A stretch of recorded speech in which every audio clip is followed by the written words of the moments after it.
So we are here in the systems lab, and we're going to talk with Braedy now, that who has been setting up the labs for 415, and he's going to give you some tips of things that you need to know or start work on before the beginning of the term. So here's Braedy. Hello. So do you want to tell us about things that people should know? So let's go to the board and you can give us a list. All right, sure.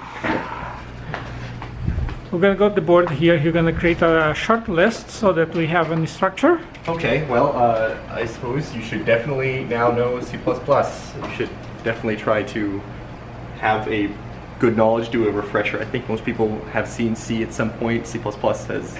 So what are the main pointers in C++? Okay, so the main things that I know you're definitely going to need to know, you should definitely know how to make subclasses, understand how virtual and override work. You should understand pointers.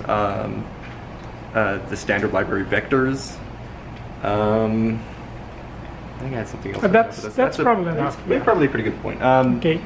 Number two? You should know at least a little bit how to work CMake. CMake is a meta build system. It's if you've ever used Make before, it's a make system that makes make files, and it makes working with C++ and linking things very easy. If anybody's ever linked a C file before and had difficulties, this makes stuff a lot easier. Okay, but they don't really need to know a lot about CMake, right? Because you have built lots of infrastructure for CMake during the summer. Yes, I have put a significant effort into trying to make it work, and it does right now. If you wanted to, try and you're testing out your C++ things, you're learning a little bit. If you want to try and make your small projects build with CMake, I will find some guides to easy CMake small projects. Okay, what is the number 3? Number 3 is your Antler. The Antler it's ANTLR, not E. That is our recognition tool. That's what we're going to be using to do your parsing and lexing.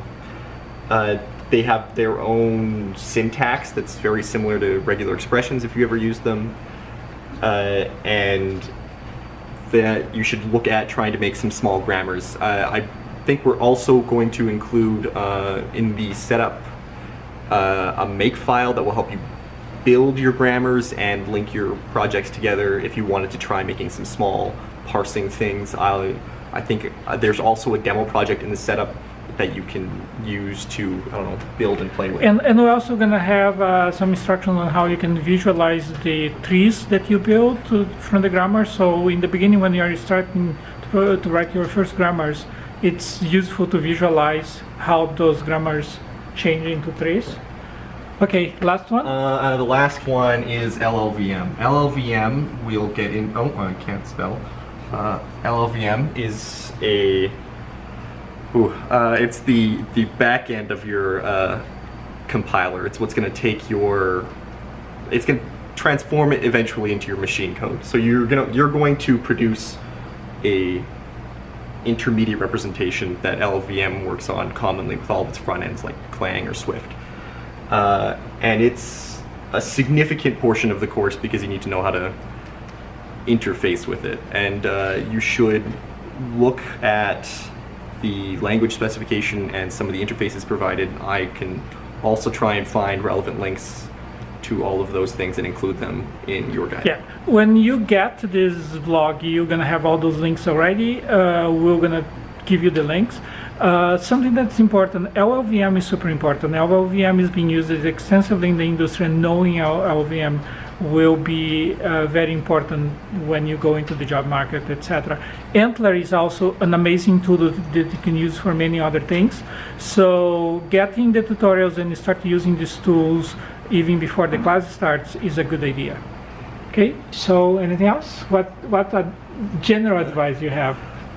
I would definitely say, get to know your people, find good groups you're going to work together well with. This is not a small amount of work in this course. You should start early on everything, and I know everybody says that on every single class, but this one is very specifically it's the most front-loaded course I ever took, and I think that's good because there's a lot of content and it's really good content.